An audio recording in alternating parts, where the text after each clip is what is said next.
ഐക്യദാർഢ്യവുമായി ഓരോ നേതാക്കളായി എത്തുകയാണ്. പ്രിയങ്ക ഗാന്ധി രാഹുൽ ഗാന്ധിയോടൊപ്പം ആ സമരത്തിലുണ്ട്.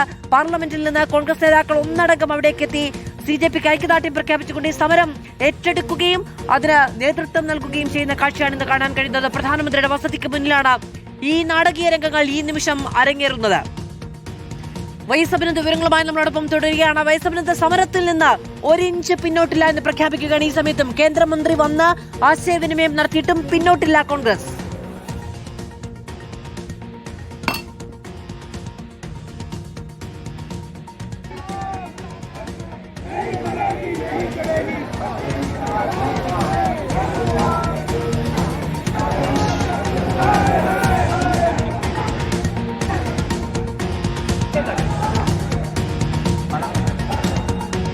അങ്ങനെ തന്നെയാണ് വ്യക്തമാക്കുന്നത്. കൂടുതൽ ആളുകൾ പിന്തുണയുമായി എത്തുന്നു. യോഗേന്ദ്ര യാദവാണ് നമുക്ക് കാണാൻ സാധിക്കുന്ന ദൃശ്യങ്ങളിൽ. യോഗേന്ദ്ര യാദവിനെ നമുക്ക് കാണാൻ കഴിയുന്നുണ്ട്. യോഗേന്ദ്ര യാദവ് അടക്കമുള്ള ആളുകളാണ് ഇപ്പോൾ ഇവിടേക്ക് പിന്തുണയുമായി എത്തുന്നത്. കൃത്യമായ വിഷയങ്ങൾ പഠിച്ചു പറയുന്ന ആളാണ് യോഗേന്ദ്ര യാദവ്. അടക്കമുള്ള ആളുകൾ ഇവിടേക്ക് എത്തുന്നു. അദ്ദേഹത്തിന്റെ പ്രതികരണം നമുക്ക് അല്പസമയത്തിനും തന്നെ ലഭ്യമാകും. ഇപ്പോൾ മറ്റ് മാധ്യമങ്ങൾക്ക് പ്രതികരണം നൽകിക്കൊണ്ടിരിക്കുകയാണ്. ഇന്നലെ മുതൽ CJPയുടെ പ്രതിഷേധം ആരംഭിച്ച ഘട്ടത്തിൽ മുതൽ യോഗേന്ദ്ര യാദവ് ആ സമരവേദിയിൽ കടന്നു വന്ന് പ്രതിഷേധം അറിയിച്ചിട്ടുണ്ടായിരുന്നു. ഇപ്പോൾ അദ്ദേഹം അടക്കം ഇങ്ങോട്ടേക്ക് എത്തുന്ന കാഴ്ചയാണ് യഥാർത്ഥത്തിൽ നമുക്ക് കാണാൻ സാധിക്കുന്നത്. ആകമാനം രാജ്യമെമ്പാടും ഇപ്പോൾ മായ സാഹചര്യത്തിലേക്ക് കാര്യങ്ങൾ പോകുന്നു എന്നതാണ് ഏറ്റവും പ്രധാനപ്പെട്ട കാര്യം. എന്തായാലും പോലീസ് നന്നായി പണിപെടുന്നുണ്ട് ഈ പ്രവർത്തകരെ അടക്കം നിയന്ത്രിക്കാൻ. ഈ പോലീസ് ഒരു കൈയൊക്കെ കോർത്ത് പിടിച്ചുകൊണ്ടൊരു ബാരിക്കേഡ് പോലെയൊക്കെ കെട്ടി ഇപ്പോൾ പ്രവർത്തകരെ തടുക്കുകയാണ്. അതിൻ്റെ ദൃശ്യങ്ങളാണ് നമുക്ക് കാണാൻ സാധിക്കുന്നത്. പക്ഷേ ഈ പോലീസിൻ്റെ വലയം ഭേദിച്ചുകൊണ്ടും രാഹുൽ ഗാന്ധിയുടെ അടുത്തേക്ക്, പ്രിയങ്ക ഗാന്ധിയുടെ അടുത്തേക്ക്, കോൺഗ്രസിൻ്റെ MPമാർക്ക് അടുത്തേക്ക് പോകാൻ ശ്രമിക്കുന്ന പ്രവർത്തകരെ നമുക്ക് കാണാം. അത് ഈ ദില്ലി മാത്രമുള്ള പ്രവർത്തകരല്ല എന്നതാണ് ഏറ്റവും പ്രധാനം.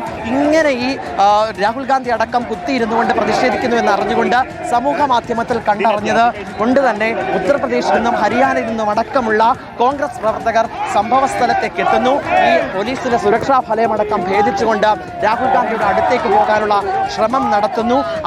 അതിന് പിന്നാലെയാണ് ഇപ്പോൾ ഒരു ഭാഗത്ത് അവർക്ക് കിട്ടുന്ന ഭാഗങ്ങളിലൊക്കെ ഇരുന്നുകൊണ്ട് പ്രതിഷേധിക്കാമെന്നുള്ള ഒരു തീരുമാനത്തിലേക്ക് എത്തിയത്. അങ്ങനെ കൂട്ടമായി പല ഭാഗങ്ങളിലും പ്രതിഷേധിക്കുന്നു. ആ പ്രതിഷേധത്തിന് പിന്തുണയുമായി MPമാരടക്കം എത്തുന്നു. കൂടുതൽ നേതാക്കളടക്കം എത്തുന്ന സാഹചര്യം. ഒരിക്കലും പിന്നോട്ട് പോകില്ല. അവർക്ക് ഏറ്റവും കൂടുതൽ ആവശ്യപ്പെടുന്നത് ഇനി പ്രധാനമന്ത്രിയുടെ രാജി എന്നതാണ്.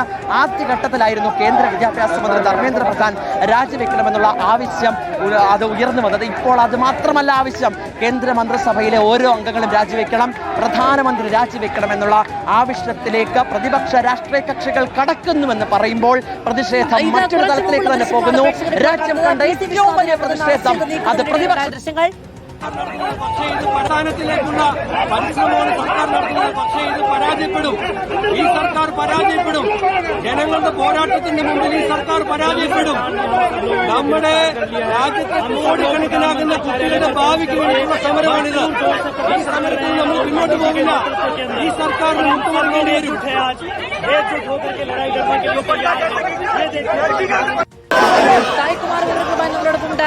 സായി, ഈ സർക്കാർ പരാജയപ്പെടും. ഈ സമരത്തിൽ നിന്ന് പിന്നോട്ടില്ല. ഇത് വളരെ ഏറ്റവും നീതിപൂർവമായ ഒരു ആവശ്യം മുന്നോട്ട് വെച്ചുകൊണ്ടുള്ള സമരമാണ്.